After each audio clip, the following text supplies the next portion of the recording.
Change pants and the rings are in the pocket of the other pants.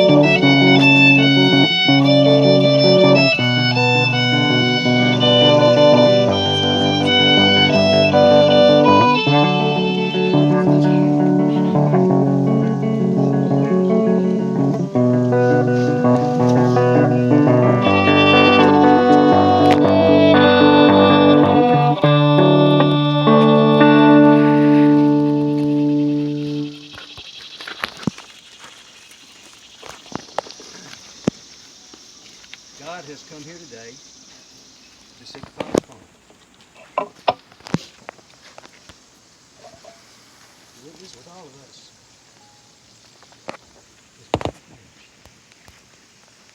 Between Christopher Noah Davis and Rachel Mackenzie Gill, you're all here today because you're the most important people in the lives of Mackenzie and Noah. They invited you to be present to celebrate their love that has grown into a desire for a lifelong commitment to each other that they're ready to make. They want to express their gratitude to you for your presence, which conveys your love and your support for them. He gives this woman, who is treasured, superior to all your worldly wealth, to be married to this man. Her mother and I.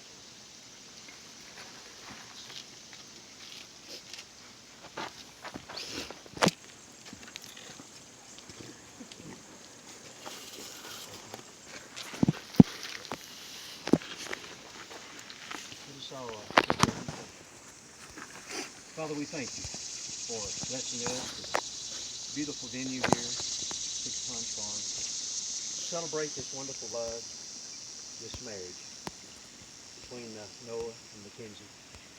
Thank you, Father, for the union that it brings together of these two families. It represents the union that you desire all of us to have with each other and to you.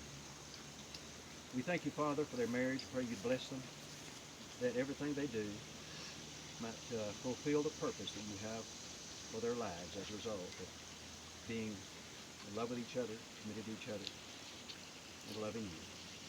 We pray in Christ's name according to will. Amen. There is no greater representation of what marriage is all about than Christ's marriage to his bride, the church. While Christ was being crucified on the cross and was dying for his bride, guess what his bride was doing? She was rejecting him, wanting nothing to do with him. She was the one who had pressed the thorns into his head and slapped him and spit on his face. She was the one who scourged him with whips till his body was covered with blood.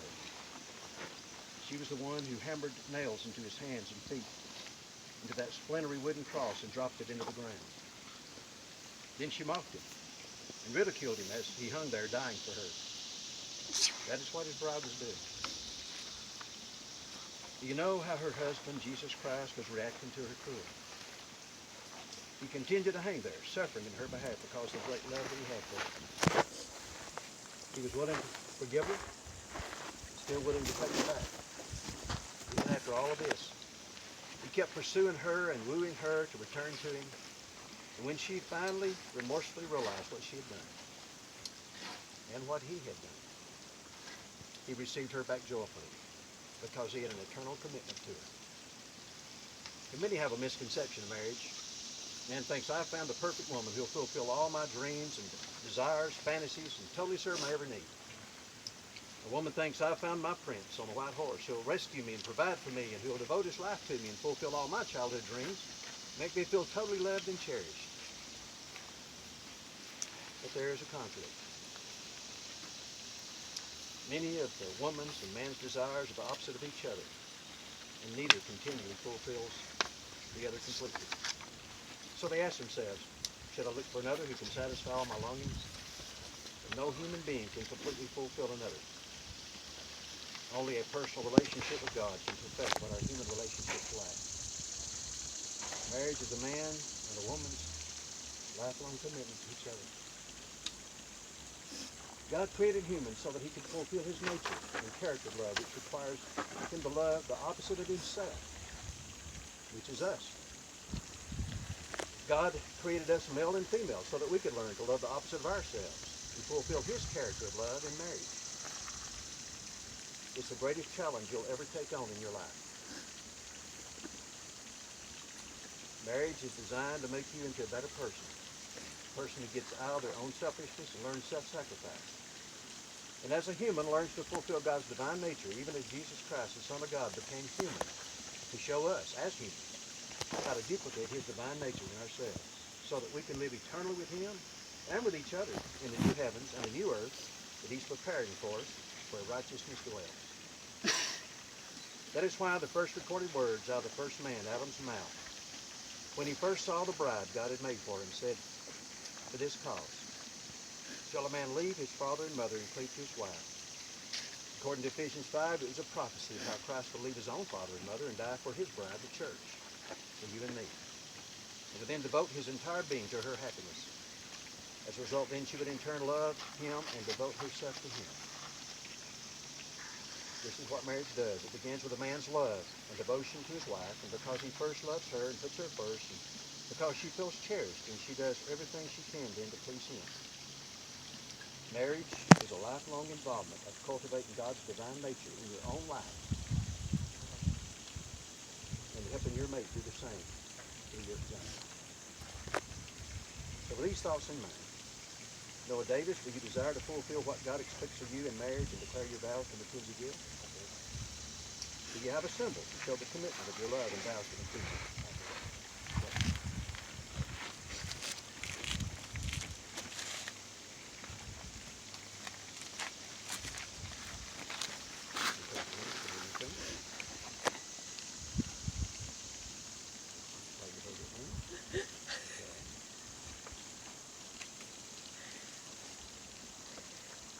I vow to always be there when you need shoulder to cry on there to listen. I vow to protect you from no harm that comes your way. I vow to always pick you up when you're down. I vow to be the man that our parents would be proud of. I vow to always put you through the best years. I vow to not only listen but to hear. I promise to be faithful and forgiving. I promise you will never have to face any troubles that ever come your way alone. I promise to be faithful and forgiving. I vow to be the Christian leader of our home. I vow to be by your side in sickness and in health. I vow to love you until my last breath. Mackenzie, do you accept Noah's vows to you? I do. Okay. Mackenzie, do you have a desire to fulfill what God expects of you in marriage and declare your vows to Noah? I do. Okay, Mackenzie, do you have a symbol to show the commitment of your love and vows to Noah?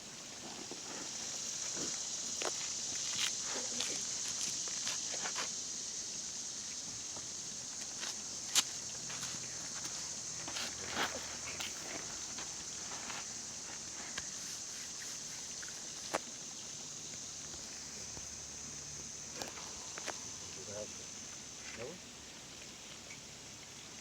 I vow to be giving and forgiving, to make you laugh, to and to laugh at myself. You are my guide to love, a perfect example of the man I dreamed I would one day marry, my every wish, and the person I want to grow old with. I promise to build a life with you, to comfort you in times of worry or stress, to be by your side on good days and bad, to listen to you and to hear you out when your opinion is different than mine. I vow to be your partner in sickness and health. I vow to love your family as my own. I promise you my unconditional love, undying devotion, and to not ask you to be more than you are, and to love you for being you. I promise to hold you to the standards God has set for us to the best of my abilities, and to help you reach heaven when the time comes. I promise to comfort you when Alabama loses, and cheer with you when they win.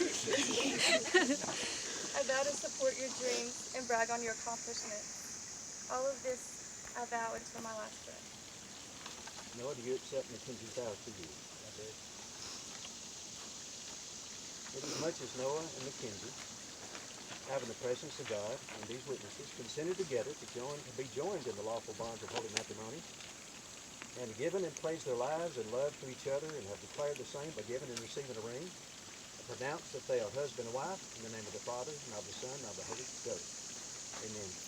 Amen. Now kiss your bride.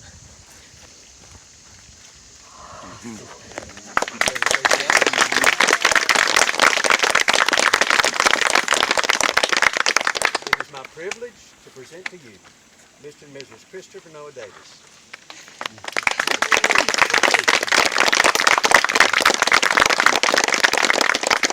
Everyone stand.